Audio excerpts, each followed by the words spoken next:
So class 10th हम question number 22 को solve कर लेते हैं। उसका जो ए पार्ट है उसमें क्या कह रखा है, सॉल्व एक्स एंड वाई। हमें एक्स और वाई की वैल्यू फाइंड करनी है। इक्वेशन दे रखा है एक्स प्लस में y equal to 6, 2x minus में 3y इक्वल टू 4। ओके, तो इस तरह के इक्वेशन को सॉल्व करने के लिए आपके पास अलग अलग मेथड होते हैं और यहाँ पे इन्होंने किसी भी ऐसा नेसेसरी नहीं कर रखा है कि आप मेरे को इसी मेथड से सॉल्व करके दिखाएं। तो आपको जो भी सुटेबल मेथड लगता है आप उसका इस्तेमाल कर सकते हैं। सुटेबल मेथड में जो आपको इस ईयर जो गिवन है वो सब्स्टिट्यूशन मेथड है and other is elimination method. तो इस क्वेश्चन को करने के लिए आप दोनों में से कोई भी मेथड यूज़ कर सकते हैं, जो आपको ठीक लगे आप वो कर लीजिएगा। ओके, सो देख लेते हैं इस क्वेश्चन नंबर 22 को। क्वेश्चन 22 जिसमें कि हमारे पास इक्वेशन दे रखा है एक्स प्लस में वाई इक्वल टू कितना 6 के एंड 2x माइनस में 3y इक्वल टू 4 के। ये मेरी फर्स्ट इक्वेशन हो गई, ये मेरी सेकंड इक्वेशन हो गई। अब ध्यान से समझना इसमें क्या करना है। देखो, हमें क्या करना है, एलिमिनेट करना है। एलिमिनेट करने के लिए हमारे पास जो सबसे पहली कंडीशन है वो ये है, या तो जो ये दिख रहा है ये x, ये दोनों सेम होने चाहिए, या तो जो y है ये दोनों सेम होने चाहिए। ठीक है, तो आपको क्या करना होता है, इनमें से चाहे x को चाहे y को आपको क्या करना होता है, सेम करना होता है। सेम करने का मतलब है कि जैसे यहाँ पे इसके आगे कोफिशिएंट 2 है तो इसका भी कोफिशिएंट कितना होना चाहिए, 2 होना चाहिए। तो इसके लिए क्या करूँगा मैं, ध्यान समझना, मल्टीप्लाई कर दूंगा मैं कौन सा इक्वेशन को, इक्वेशन फर्स्ट को बाय किसके साथ, 2 से। तभी तो कोफिशिएंट क्या होगा, यहाँ पे 2 है तो यहाँ पे भी कितना आ जाएगा, 2 आ जाएगा। तो देखो कितना बन के आ जाएगा मेरे पास, 2x प्लस में, अच्छा इसको 2 से मैंने मल्टीप्लाई किया तो ये इससे भी होगा, ये इससे भी होगा और ये इससे भी होगा, पूरे ही इक्वेशन को। 2x प्लस में 2y इक्वल टू कितना आ गया, 12 आ गया। एंड नीचे मेरे पास क्या है, 2x माइनस में 3y इक्वल टू 4 आ गया। अच्छा अब मैं क्या कर दूंगा, इसको सब्ट्रैक्ट कर दूंगा। ठीक है, यहाँ पे देख लो, इसको मैं सब्ट्रैक्ट करूँगा तो किस तरीके से क्या होगा, ये जो है मेरा, अच्छा आप इसको नाम भी दे सकते हो कि ये जो मेरा इक्वेशन बन के आया है वो थर्ड इक्वेशन बन के आया है। ठीक है, कोई दिक्कत नहीं है इसमें। तो इसको मैंने एलिमिनेट कर दिया क्योंकि ये क्या है, अच्छा पहले साइन चेंज कर लेना। ये जैसे ये प्लस है तो मैंने क्या किया, सब्ट्रैक्ट किया तो माइनस हो जाएगा, ये माइनस है तो क्या हो जाएगा, प्लस हो जाएगा, ये प्लस है तो क्या हो जाएगा, माइनस हो जाएगा। तो ये एलिमिनेट हो गया।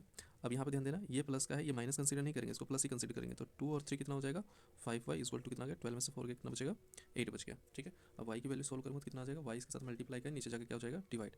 तो हमारे पास y की वैल्यू आ गई 8/5। अब जो दूसरी वैल्यू निकालनी है वो x की वैल्यू निकालनी है। x की वैल्यू निकालने के लिए ध्यान रहे, आप चाहे तो इसमें पुट कर लो, आप चाहे तो इसमें पुट कर लो y की वैल्यू, या आप चाहे तो इसमें थर्ड इक्वेशन में वैल्यू पुट कर सकते हो। जो आपको इजी इक्वेशन दिखे आप उसमें पुट कर लेना। ठीक है, तो देखो यहाँ पे क्या हो जाएगा, मैं फर्स्ट इक्वेशन ले रहा हूँ टेकिंग, या यहाँ पे लिख देता हूँ simply putting y in first equation. ठीक है, मैंने y को किस में पुट कर दिया, फर्स्ट इक्वेशन में, जो कि क्या कह रखा है, x प्लस में y इक्वल टू 6। अच्छा याद रहे, जो इजी इक्वेशन हो ठीक है उसमें पुट करना वैल्यू, जल्दी आंसर आ जाएगा। ठीक है, तो x की वैल्यू हमें नहीं पता, y की वैल्यू पता है, सोल्व करके निकाला है, 8/5 है इक्वल टू 6। ये प्लस है, उधर जाके हो जाएगा माइनस, तो x की वैल्यू कितनी आ जाएगी, 6 माइनस 8/5। इसके नीचे कुछ नहीं आता, कितना आ गया, 1 आ गया, 5 1 जा 5, ये इससे क्रॉस मल्टीप्लाई कर दो, 5 से 30, 30 में से 8 गया, यानी कि 30 में से कितना घटाना है, 8। तो आंसर कितना आ जाएगा मेरे पास, आंसर आ जाएगा भाई, यहाँ पे जगह नहीं है, 1 मिनट, तो आंसर मेरे पास आ गया, वैसे माइनस कर लेना, 30 में से 8 कितना बचेगा यहाँ पे, इसको यहाँ पे मैं सोल्व कर दे रहा हूँ, 22/5। तो x की वैल्यू मेरे पास कितनी आ गई, 22/5 आ गई।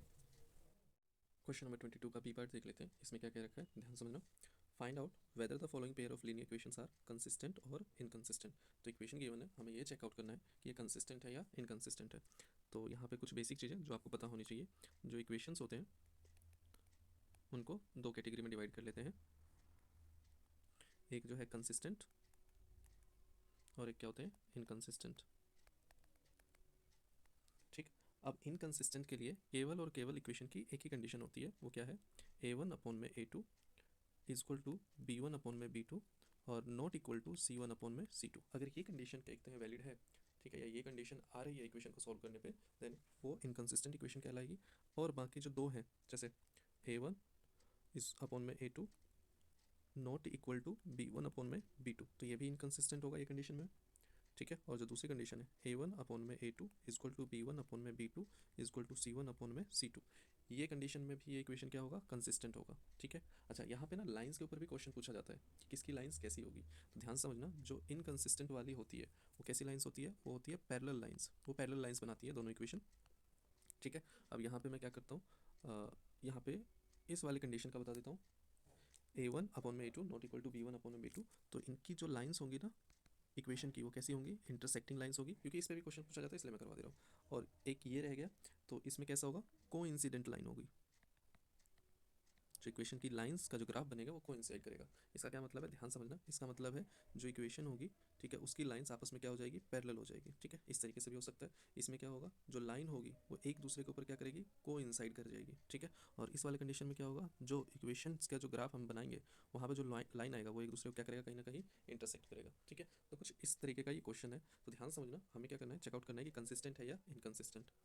तो इक्वेशन लिख लेता हूँ। जो मेरे पास फर्स्ट इक्वेशन है वो क्या कह रखा है, 5x माइनस में